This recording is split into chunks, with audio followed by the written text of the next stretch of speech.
स्वागत है आप सभी का। क्या हो आपकी आज की ट्रेडिंग रणनीति, क्या संकेत ग्लोबल मार्केट से मिलते हुए दिखाई दे रहे हैं और आज भारतीय बाजारों में क्या कुछ चीजें अहम रहेगी, इस सब पर करेंगे बातचीत। फिलहाल आपकी स्क्रीन पर गिफ्ट निफ्टी करीब करीब 25 अंकों की गिरावट पर हम ट्रेड कर रहे हैं। वैसे कल का सत्र हमारे लिए 1 तारीख थी और ऑफ कोर्स कल अमेरिकी बाजार भी बंद थे। इनफैक्ट आज भी ज्यादातर मार्केट्स में छुट्टी है। जापान के मार्केट्स में एक ऑफिशियल हॉलिडे है। ऑफ कोर्स शंघाई के मार्केट्स बैक ऑन ट्रैक आते हुए दिखाई दे रहे हैं। कोरिया के मार्केट्स भी शायद कुछ मुनाफा वसूली के साथ ही कारोबार की शुरुआत कर रहे हैं। और आज शाम को हम संकेत लेंगे कि अमेरिका में किस तरह का ट्रेड बनता हुआ दिखाई देगा। आज 2 जनवरी है, उस लिहाज से लोग वापस काम पर लौटते हुए दिखाई देंगे। तो एशिया मार्केट की तस्वीर आपके सामने, लेकिन हमारे लिए अहम ये होगा कि जापान से क्या कुछ और ट्रिगर्स मिलते हैं, क्योंकि कल भारतीय बाजार, और वो चार्ट आपकी स्क्रीन पर आएगा, कल भारतीय बाजारों ने 2024 का आगाज एक बहुत ही स्मार्ट और स्ट्रॉन्ग फुटिंग पर किया, 21,834 तक के लेवल्स, और फिर तैयारी हो रही थी कि यहां से और एक अच्छी खासी तेजी की। लेकिन बाजार बंद होते होते बिकवाली आई और इनफैक्ट हम वो डे लो का लेवल भी चैलेंज करते हुए दिखाई दिए थे। इवेंचुअल क्लोज 21,741 के आसपास आया है, लेकिन ध्यान दीजिएगा 21,685 सुबह का लो था, उसको ब्रीच करके हमने 21,680 का लो शाम के दौरान या फिर दोपहर बाजार बंद होते होते दिखाया। और ट्रिगर यही था कि जापान में जो सुनामी की वार्निंग आई थी, उसके बाद लोगों में थोड़ा सा पैनिक आया कि अगर वहां पर सिचुएशन और गंभीर हो जाती है, शायद एक across the board global markets में सेल ऑफ देखने को मिलेगा। और वही वजह थी कि भारतीय बाजार में आपका निफ्टी बैंक और साथ ही साथ मिड कैप इंडेक्स सब में ऊपरी लेवल से मुनाफा वसूली देखी। वैसे था तो दिन ट्रेंडिंग तेजी का, लेकिन ऑफ कोर्स वो अनसर्टेनिटी के चलते हमने देखा प्रेशर आता हुआ दिखाई दिया। आज सुबह में संकेत थोड़ा सा बेहतर है, अभी भी जापान हाई अलर्ट पर है, लेकिन जो हाईएस्ट सुनामी वार्निंग होती है उसको उन्होंने रोल बैक किया है। उन्होंने कहा है कि थोड़ी सी सुनामी की वार्निंग है। लगभग 1 लाख लोग डिस्प्लेस हुए हैं, कुछ लोगों की मौत के भी आंकड़े आए। वो तस्वीरें आप देख रहे हैं, 7.6 रिक्टर स्केल पर जापान पर कल भूकंप आया था और उनके लिए इस साल की शुरुआत अच्छी नहीं थी।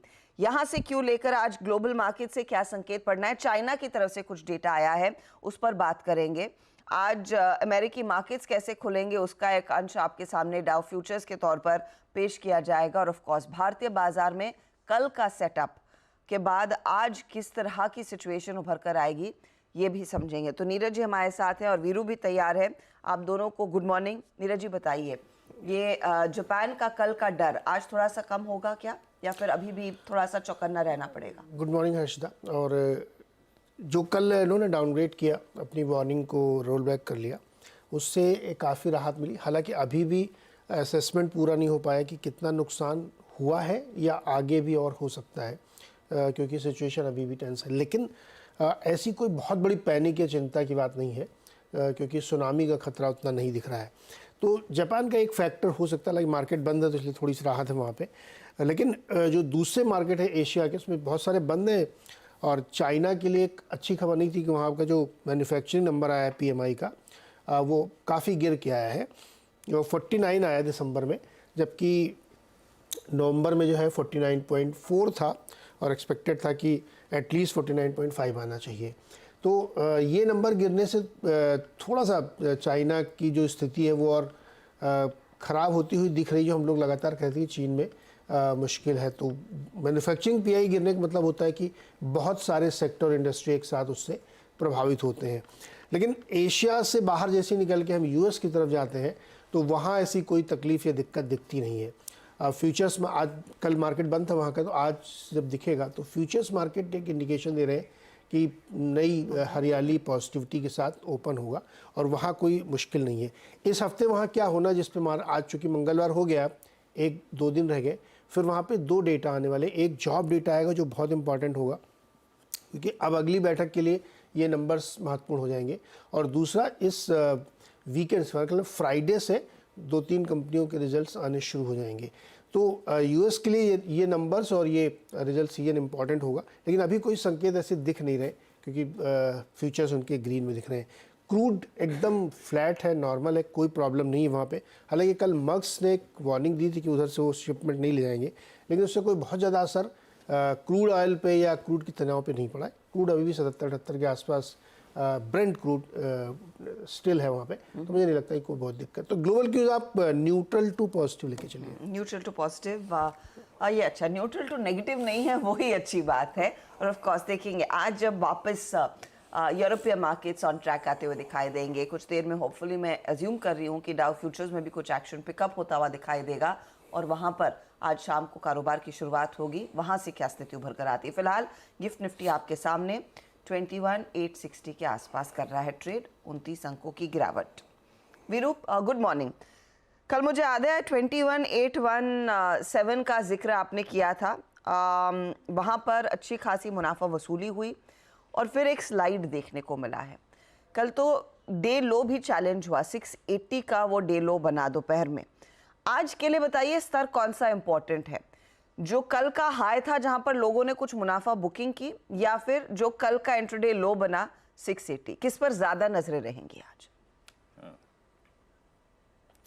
Okay, good morning Harshita, good morning Neeraj ji. देखिए कल जो मैंने एक चैनल्स निफ्टी बैंक में ड्रॉ की थी, देखिए हर्षिता, ये जो टाइम फ्रेम है ना, जब थोड़ा सा एफआईएस पार्टिसिपेशन थिन है, एफआईएस के स्टेट्स थोड़ा जिटरी हैं, हमको इस कंसोलिडेशन जोन में ऐसे ही ट्रेड करना पड़ेगा। हमारा लेवल था 671 641, यहाँ पे बाय कीजिएगा। और इन एनी केस, इनफैक्ट मैंने 2 बजे अपनी कमेंट्री में स्पेशली कहा था, all trades picked on the lower edge 817 पे प्लीज बुक कर लीजिए। And same is the case with Nifty bank, 48,477 पर वो प्रॉफिट्स को बुक कर लीजिएगा, जो कि आप बेस 1 पे लें।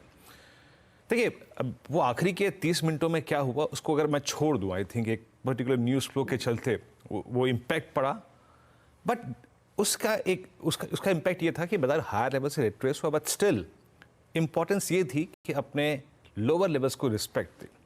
अब वो लोअर लेवल्स बहुत इंपॉर्टेंट हैं, वो उससे ही हमारा सरोकार है आज तक। वो क्या लेवल्स हैं? अभी तक दोनों ही इंडिसेस अपने आप को 10 डेमा की ट्रेजेक्ट्री से इस वीकली और मंथली पुट राइटर्स के जोन से ऊपर बिठा के चुपचाप चल रहे हैं। That's important as of now.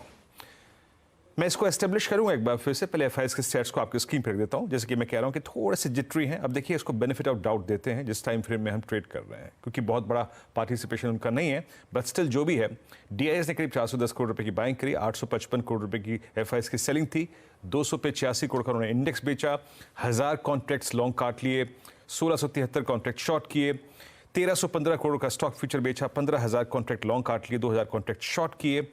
But still put long जो करीब उन्होंने 5 लाख की है, उसके अगेंस्ट लगभग 2.5 लाख पुट शॉर्ट हैं, और 3.5 लाख कॉल के अगेंस्ट लगभग 1.25 लाख कॉल शॉर्ट हैं।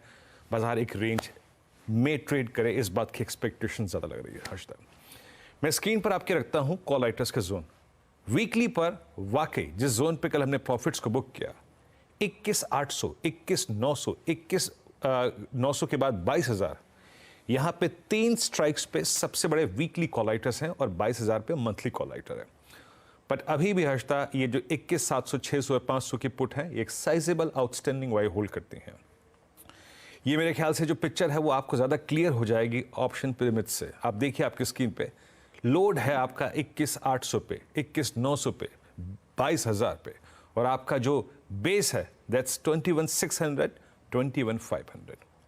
ये आपके पिरामिड्स रिफ्लेक्ट कर रहे हैं। और एक और चीज़ याद रखिएगा हर्षता, ये जो लोअर ट्रैजेक्टरी जिसको मैं बार बार बेस 1 कंसिडर कर रहा हूँ, आपका the shortest moving average 10 day exponential moving average आता है 21,500। याद रखिएगा अप्रोच अभी भी बाय ऑन डिप की होगी, बट हमें वो डिप उसको एक कंट्रोल डिप के तौर पे हम बाय करेंगे। एक ऐसी सेफ ट्रैजेक्टरी जो मंथली बेस के ऊपर हो, एक ऐसी सेफ ट्रैजेक्टरी जो कि 10 डेमा के ऊपर हो, और दैट्स बेस इज 21,636 और 21,577। जब तक डिप में हमको ये क्लस्टर मिल रहा है हम बाय करेंगे। और हर्षता दूसरी बात, नो लॉन्ग ट्रेड्स, चाहे वो पोजिशनल क्यों ना हो, बिलो बेस 2 इन एनी केस। मैं एज अ डे ट्रेडर सिर्फ कंट्रोल्ड फॉल जो कि बेस 1 के ऊपर है इस कंसोलिडेशन के जोन में खरीदना चाहूँगा। और वो सारे ट्रेड्स का जो एग्जिट जोन होगा हर्षता, वो होगा आपका RS1, जहां पे कल भी हमने वकालत की थी कि जनाब अपने प्रॉफिट्स को as a day trader book कर लीजिए। 21,790 और 21,819 इस क्लस्टर में यकीनन बुक कीजिएगा। एक्सट्रीम कॉन्फिडेंस हर्षदा वो अपसाइड का तभी लौटेगा जब आप एक दिन क्लोज देते हैं 21,819 के ऊपर। टिल द टाइम कंसोलिडेशन जारी रहेगा और इस ट्रेड चैनल को ट्रेड करिए। निफ्टी बैंक कोलैप्स हुआ, लेकिन उस कोलैप्स में हमें ट्रेड अच्छा मिल गया था।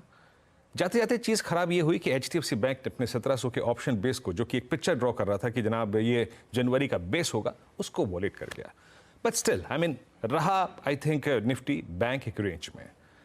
48,500 बड़े कॉल आइटर्स है। पिरामिड्स में स्क्रीन पे क्लियरली मेंशन है दैट वाइल ब्लू कैंडल ये एक सबसे बड़ा ऑप्शन हर्डल है और 48,000 पे पुट राइटर है। और एक और चीज याद रखिएगा, 48,000 पे पुट राइटर है और 47,900 और 860 के जोन में आपका 10 डे एक्सपोनेंशियल मूविंग एवरेज है। मेरी अप्रोच क्या रहेगी? एज ऑफ नाउ ठीक है, मेरे पास एडवांटेज HDFC का नहीं है, but still level to level अगर आप ट्रेड करें तो base one in any case वो डिप को बाय करने वाला होगा। दैट्स 48,057 एंड 47,863 10 नेमा और ऑप्शन बेस, इसके ऊपर के डिप को बाय करना है। और एज ऑफ नाउ जैसे कि कल मेंशन किया था, इन सभी ट्रेड्स का एग्जिट जोन वही होगा RS1, और वो है करीब करीब 48,400 की ट्रैजेक्टरी, 48,500 की ट्रैजेक्टरी। एक और चीज हर्षदा लास्ट में कहूंगा बस, अगर बैंक निफ्टी में बेस वन टूट रहा है, 10 नेमा टूट रहा है, तो याद रखिएगा 47,500 की ट्रैजेक्टरी और 47,300 की ट्रैजेक्टरी खुल जाएगी। दैट्स 20 नेमा और ऑप्शन बेस।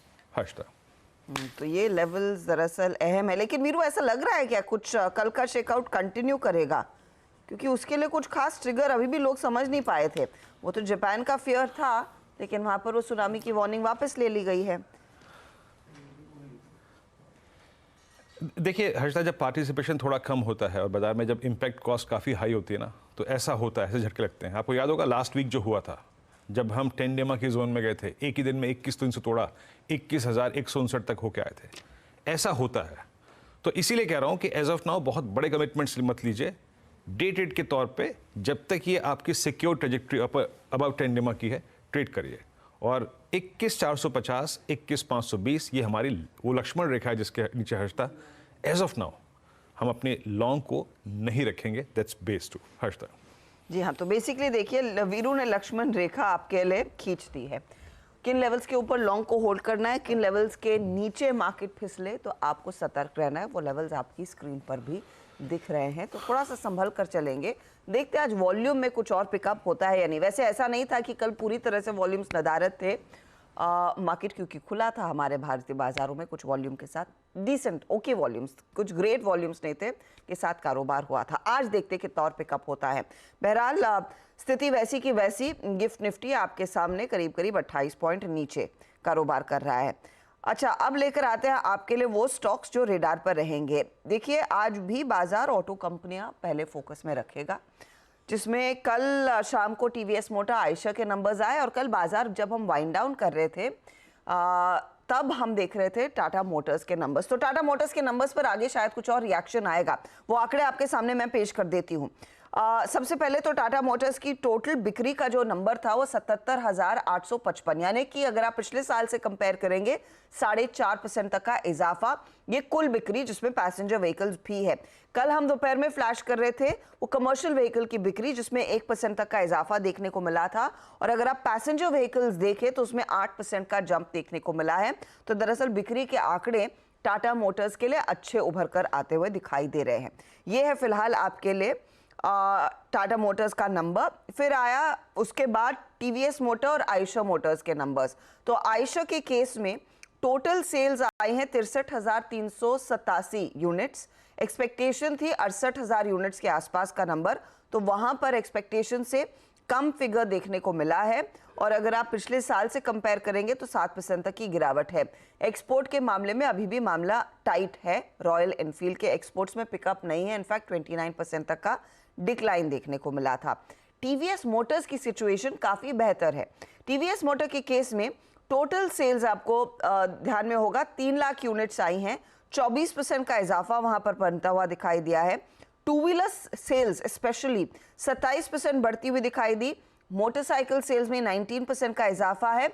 इनके केस में एक्सपोर्ट मार्केट में पिकअप देखने को मिला है, लेकिन 3 व्हीलर सेल्स में कुछ डिक्लाइन बनता दिखाई दिया। तो वैसे अगर आप ध्यान देंगे TVS मोटर के नंबर्स अच्छे हैं बाकी पूरे नंबर्स जो आए हैं उन सब के सामने। अब आइए आप कोल इंडिया पर। कोल इंडिया में दिसंबर का जो कोल आउटपुट का डेटा आया है तो कोल प्रोडक्शन करीब 8.2% बढ़कर 71.9 MT आया है। अप्रैल से दिसंबर के प्रोडक्शन में करीब करीब 11% तक की वृद्धि देखने को मिली है, यानी कि जो 9 मंथ का प्रोडक्शन डेटा आपके सामने स्क्रीन पर है। अल्ट्राटेक के थर्ड क्वार्टर के अपडेट में सेल्स वॉल्यूम में पिकअप है, करीब 5% तक की बढ़त देखने को मिल रही है। अल्ट्राटेक के केस में सेल्स वॉल्यूम में कुछ इंप्रूवमेंट दिख रहा है और आपको याद होगा पिछले हफ्ते वो रिपोर्ट जो आई थी नोमरा की, वो यही इंडिकेट कर रही थी कि वॉल्यूम्स में अच्छा खासा इजाफा आने वाले 2 क्वार्टर्स में नजर आएगा, तो ये Q4 में भी रिफ्लेक्ट हो सकता है। वो स्टॉक आज रेडार पर रखेंगे। ध्यान दीजिएगा आप APL अपोलो पर, जहां पर Q3 का अपडेट आया। APL अपोलो ट्यूब्स में सेल्स वॉल्यूम थोड़ी सी फीकी रही है, 0.2% घटकर 6 लाख टन के आसपास ये आती हुई दिखाई दी। दूसरी कंपनियां इसमें आप oil and gas measures, ONGC, oil India, HOEC जैसे काउंटर्स पर ध्यान देंगे, क्योंकि घरेलू क्रूड प्रोडक्शन पर दरअसल विंडफॉल टैक्स में करीब 77% का इजाफा आ चुका है।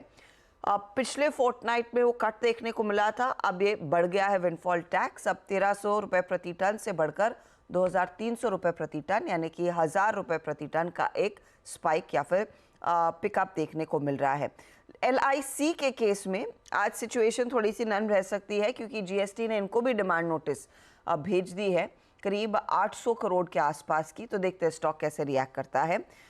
इसके अलावा थर्ड क्वार्टर अपडेट्स आए हैं धनलक्ष्मी बैंक के, साउथ इंडियन बैंक के, तो वो भी रेडार पर रहेंगे। धनलक्ष्मी बैंक के केस में कुल डिपॉजिट्स 11% बढ़कर 14 करोड़ पर, ग्रॉस लोन्स में करीब 12% तक की वृद्धि देखने को मिली है, तो एडवांसेस में पिकअप जरूर देखा जा रहा है। साथ ही साथ साउथ इंडियन बैंक के केस में करीब 10% प्रोविजनिंग ऑन लोन ग्रोथ देखने को मिल रही है और डिपॉजिट ग्रोथ करीब 9.37% के आसपास, तो यहाँ पर भी पिकअप के आसार है। तो बैंकों के लिए दरअसल वो डेटा पॉजिटिव ही उभर कर आ रहा है। अच्छा, आज मैंने ऑटो कंपनियों का जिक्र किया, आप ऑटोमोबाइल स्टॉक्स भी रेडार पर रखेंगे, स्पेशली एंसिलरी कंपनियां, क्योंकि सरकार ने कह दिया है कि प्रोडक्शन लिंक्ड इंसेंटिव दरअसल उसकी मियाद बढ़ाई जा रही है। ये पहले FY24 तक इंट्रोड्यूस किया गया था, लेकिन अब सरकार कह रही है कि ये समय सीमा बढ़ेगी। FY28 तक दरअसल इन कंपनियों को इंसेंटिव्स मिलने वाले हैं। तो क्रॉस द बोर्ड आप गौर करेंगे एंसिलरी प्लेस में आज कितना खास एक्शन बनता हुआ दिखाई देगा। तो ये कुछ स्टॉक्स हैं जिन पर आपको ध्यान रखना है। इनमें इनफैक्ट इमीडिएट तौर पर हरकत देखने को मिल सकती है। इनफैक्ट एक लंबी लिस्ट आपको सीधा सौदा में आगे पेश की जाएगी और ऑफ कोर्स 8 बजे के कार्यक्रम में स्टॉक्स न्यूज़ भी मैं लेकर आऊँगी, लेकिन बहुत सारी चीज़ें हैं जिस पर आज मार्केट फोकस करेगा। चलिए काम करते हैं, एक ब्रेक लेते हैं। ब्रेक के बाद फोकस रहेगा कि कमोडिटी करेंसी मार्केट से क्या संकेत हैं और आज किन इवेंट्स पर आपकी नजरें होनी चाहिए जब आप ट्रेड में उतरेंगे।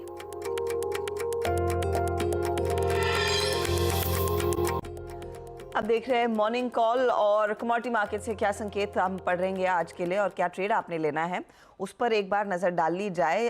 जहां पर कल कच्चा तेल करीब $78 के आसपास ट्रेड करता हुआ दिखाई जरूर दे रहा था और सोने से भी हमने देखा है स्थिरता ही देखने को मिली है। तो आज के दिन रविंद्र राव की तरफ से जो रिपोर्ट आई है या फिर जो ट्रेड आया है वो कह रहे हैं कि सोने में अभी भी मौके हैं तेजी की पोजीशंस लेने के। 63,250 के आसपास खरीदारी करेंगे। टारगेट 63,450 का रहेगा। स्टॉप लॉस आप 63,150 के आसपास लगाकर ज़रूर तैयार रहिएगा। वहीं बेस मेटल्स, और कल आपको याद होगा कि हम बात यही कर रहे थे कि क्या मेटल्स एक सुपर साइकिल में उतर रहे हैं, तो कॉपर में संकेत है और तेज़ी बढ़ने के 730 पर खरीदारी का लेवल है, लेकिन आपका टारगेट 736 रहेगा। स्टॉप लॉस आप 727 के आसपास लगाएंगे। ये है फिलहाल वो चीज़ है जिस पर आपकी नज़रें होनी चाहिए। अच्छा, आज डेटा पॉइंट्स के लिहाज से पहले तो ग्लोबल मार्केट्स ऑन ट्रैक आते हुए दिखाई देंगे। दोपहर में आपको ऑफ कोर्स यूरोप ट्रेड करता हुआ दिखाई देगा और शाम को US मार्केट से भी आपको साफ संकेत मिलेंगे। डेटा पॉइंट्स के लिहाज से सुबह में हम रिएक्ट कर रहे हैं चाइना के उस मैन्युफैक्चरिंग PMI पर। आज शाम को US का S&P ग्लोबल का मैन्युफैक्चरिंग डेटा आएगा जिस पर बाजार की नजरें रहेंगी। कंस्ट्रक्शन स्पेंडिंग का भी आंकड़ा निकल कर आएगा, जो मंथ ऑन मंथ फिगर कम यहाँ पर यूएस में रिपोर्ट होता है। इसके अलावा आज दरअसल प्रधानमंत्री नरेंद्र मोदी दक्षिण भारत के एक दौरे पर हैं। तमिलनाडु, केरल और लक्षद्वीप का दौरा ये करने वाले हैं। ऑफ कोर्स साउथ इंडिया में एक रैली है जिसको संबोधित किया जाएगा आज और कल, यानी कि जनवरी 3, और फिर आज दोपहर करीब 3:15 बजे तक ये पहुंचेंगे लक्षद्वीप। इनकी आइटनरी में क्या हम रिक्वेस्ट भेज सकते हैं कि आप स्कूबा डाइविंग ट्राई कर लें?